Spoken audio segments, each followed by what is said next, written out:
hello. Well, hello. You want to talk about some books?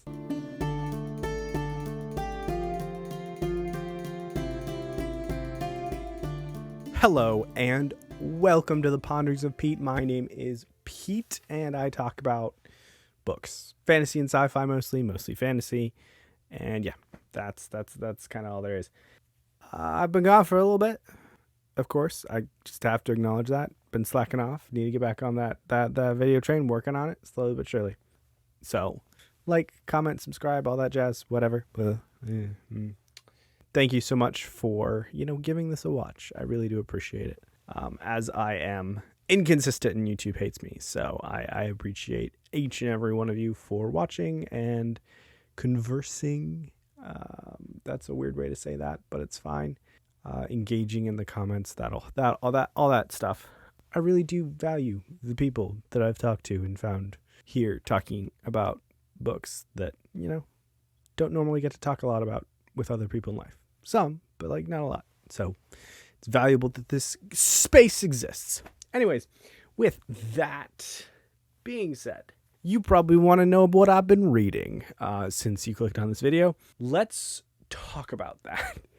Let's talk about March, first and foremost. First up, I'm going to talk about is Spider's War, which is the 5th book in the Dagger and Coin series by Daniel Abraham.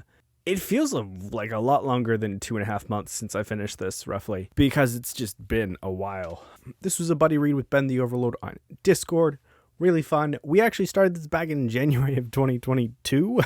Got a few books in and then came back to the last few books at the beginning of this year, which was awesome. So I really like this series. Not as much as LPQ. LPQ is still top tier Abraham and amazing, but I still really like this one.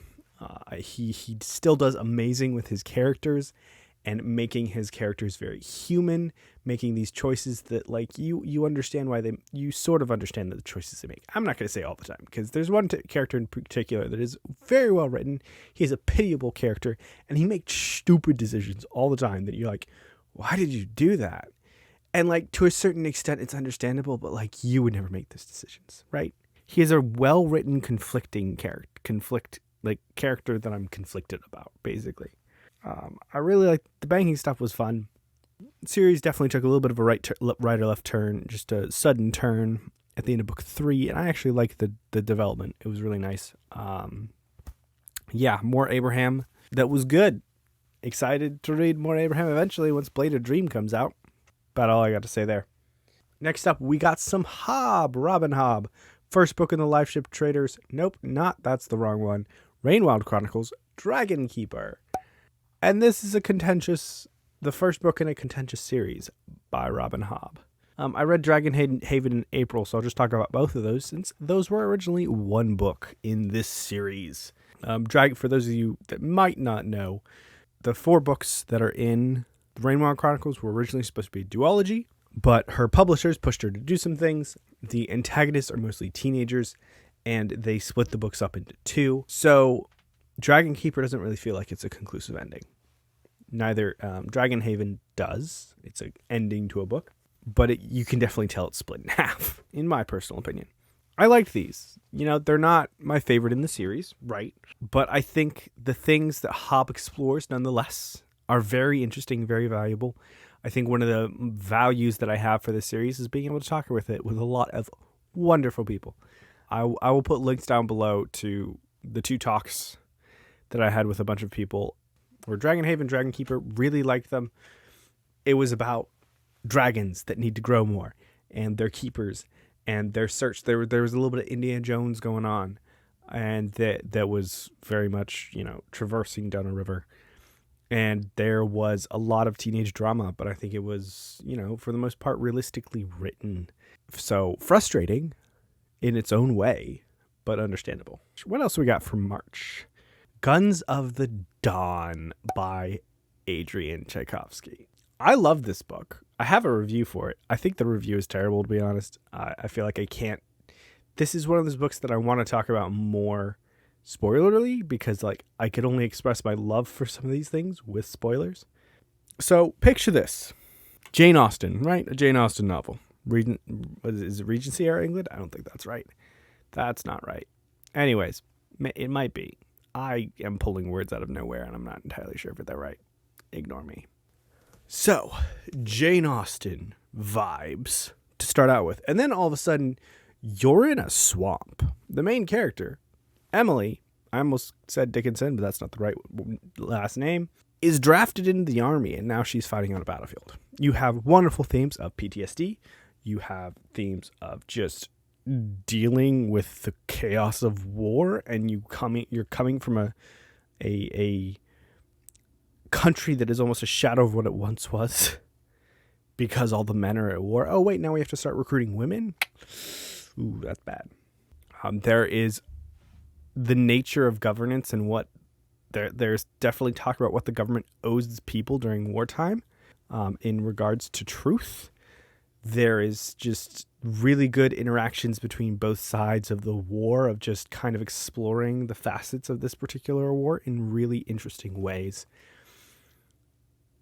And I really enjoyed it. So Tchaikovsky, definitely up there, favorite authors type of thing. Like reading City of Last Chances and Guns of the Dawn back to back was a really interesting experience. Really, really solidified him just because he's such a widely written author, because he has so many books and novellas out, and he can write so many interesting things. It's great. Next up, we got Shade of Madness by Tiago Abdallah. So Tiago's a friend, but I read his book because I wanted to, and I enjoyed the last one. And I enjoyed this one a lot more as well. I definitely see some polish creeping up on his writing from the first one to this one, which was appreciated. And the POV that he added to this book was really interesting. You get a lot of the same characters, and you see some of the storylines diverging. It's a well-written political fantasy with a religion involved in it. And that's about all I can say, because this is the second. Also, griffins. They're a lot more plentiful in this book, so... And then we'll talk about the last book I read, which was Justice of Kings. Last book I read in March, to clarify. So, Justice of Kings by Richard Swan. This has been on my TBR for a hot second. I've been looking forward to it, right? This is such an interesting book, such an interesting series. I'm just like, how do I talk about this? Magic system, world building, great. The structure of the story is really interesting, because it feels like in both of these books, the first and the second book, there's like an inciting incident that kind of like sparks an overall general plot, but you're not really sure, and it feels, and you're not really sure what's going on there. And then like there's a big middle section that is a mystery. You'll figure out if it's related to the big plot at some point, but there's a mystery that's the central plot of the book. And then there's the overarching plot of the book and the series that happens. And the inciting incident at the beginning is related to the overarching plot. And then you have the mystery. And the mystery is really interesting, right? Because these books talk about justice. I don't know if you could tell by the title of the first one. But justice, who has the right to dispense justice, right? What happens when that starts breaking down? Like what happens when people stop respecting justice and taking their own things into their own hands to might by right things? And it's just a fun fantasy series with some interesting philosophical things. It's about the end of an empire as well. So that's fun. That's it for March. April was a fun month. April, I was part of two readathons. So I kind of like worked out that I could read the same books for whatever and enter them for both.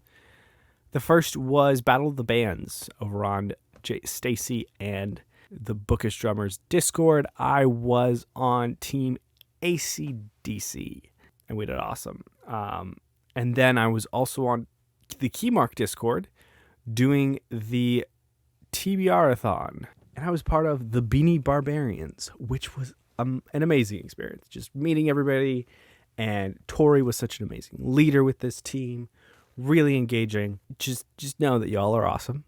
Shout out to all the fellow Beanie Barbarians there. So I read a total of 6 books in April. 5 of them were for the TBR-a-thon, which I think one of the great things about it was the books were capped at 5, so I didn't feel the pressure to be like, I'm gonna read 10 books, which is a lot of pressure for me. So I already talked about Dragon Haven, which let's talk about Tyranny of Faith next, which is the second book in the Empire of the Wolf trilogy by Richard Swan. And this book followed the same structure, right? And to me, it wasn't really that disappointing. I think some people wanted more of the overarching structure to be focused on. And I definitely feel that. And it was focused on, like, in the end. And then the mystery was, in my opinion, very, very connected to said central overarching structure. But, you know, I think in the end, it was good. Very much political fantasy, very much mystery and intrigue. I am very much looking for the final book to come out eventually, hopefully next year. I don't know, since this one just released this year. We will see. I'll have to maybe actually go on Twitter and see what Richard Swan is up to. If he's actually, I think he's probably ready. Next up, we have the very first book that I read in April, and that was Kingdom of Liars by Nick Martell. And guys, this book was like, for me, this book was really mid. The descriptions were either very there, and you could see what was happening and stuff like that, or you could see the places they were in, or just not there at all. There was a lot of times in this book where I was frustrated because I felt like I was in a white room syndrome. Because people would be talking, and I'd be like, oh my gosh, where are they? Like, I've been told, oh, they're in the military district. I don't know what that means. Tell me what that means, please. There was also, like, there were lots of bits and pieces of this city that this takes place in mentioned, but there was no map. I really needed a map for this because the descriptions were already not telling me anything. And this is kind of like the very first book that I really, really noticed it for. All the characters sounded the same. And this really was bugging me in the very beginning, where there was a child that was talking like an adult, noticeably like an adult. Maturity level and $10 word level of adult type of speech. It was jarring, very, very jarring. And from there, I was like, wait, do all of these characters literally sound the same? And they did. And that was just, these two things prevented me from getting connected with this book. I do think that the magic system was really interesting. The background plot that was happening was mildly interesting as well. Who would like this book? That's. I feel like if I need to give a criticism like this, I feel like I need to say who would like this book. It's definitely a fast-paced book, right? Things going from one thing to another. If you like political intrigue combined with a bunch of action, and you got kings that are and there's some really cool world building in here, right? Because like there's a broken moon in the sky, literally. It's so cool. But there's there were things that I could not ignore, which is saying something. So it was mid. That it is what it is. What is next? We got a self-pub right here, and that is Deathless Beast by Andrew Meredith. So I picked this up because I needed a chunker, and I happen to have it on hand. Self-published. I know Andrew Meredith. He's a friend as well. And this is another, political fantasy. It's my thing. I like political fantasy. This is multi-POV. Got two main groups of people that are kind of coming together. And you definitely got this background of this conspiracy happening in the interludes. Another really interesting portrayal of a church, right? A paladin organization with beliefs in a god. And, you have blessings that you can see, right? You have miracles that are essentially scientifically verifiable. Yeah, really extensive world building in this. Really interesting political machinations that might end up with some crazy epic consequences. We'll see. I believe this is supposed to be an 8-book series, if I remember correctly from what the author said. And he has 4 of them out. I need to get on reading the rest of them for sure. So look forward to reading more of this. Stay tuned for it popping up on my TBR. And yeah, it was fun. Next up, what do we got? Elven Star by Tracy Weiss and Tracy Hickman. No, it's Margaret Weiss and Tracy Hickman. I'm tired. It's late. It's fine. Excuse the bags under my eyes, please. So I read Dragonlance by them a while ago. I was very meh on it. There were some things like, oh, this is cool fantasy stuff. Some things I was like, oh, this is cringe fantasy stuff. And now we're getting into this. Definitely less of the cringy stuff here. I think there's definitely some cringe in here, like old style cringe stuff. But the overarching plot that's going on with our main character Haplo kind of coming in and trying to destabilize places so that they can revolt against their Sartan masters. But where are those Sartan masters and what's going on really? And there's the world building, honestly, is top notch in this series. The first book took place in the world of air, with the way everything's situated in islands in the air and the ice being the stars and some other stuff. And it was a very interesting, intentional world. And the world of fire in this book was no less interesting. Like, you'd expect it to be like rocks and fire and stuff. But no, it's a bunch of trees. Everybody lives in the trees in the world of fire for a specific reason. It's just super cool. And there was a twist about the world at the end. It was like, oh yeah, this is actually what's happening. I'm like, wow, that's really cool. It's just super interesting. The world building is definitely what's drawing me in for this series. I love it. So check this out. This is the Deathgate Cycle, by the way. And finally, definitely my favorite book that I read in April. Oh my gosh. Declaration of the Rights of Magicians. I picked this up because I had like 3 or 4 books that I was like, I have 3 or 4 books that can fit these prompts. And I picked this one because I'm like, I kind of want to read this. So this is a historical fantasy, a historical political fantasy. A lot of interesting things. You got 3 main characters. The first is William Wilberforce, who was a very prominent figure in the British slavery abolition movement when that was happening. You have Maximilien Robespierre, a prominent figure in the French Revolution, the violent and bloody affair that was. And then you have Fina, who is a slave girl who takes place in the Haitian slave revolts.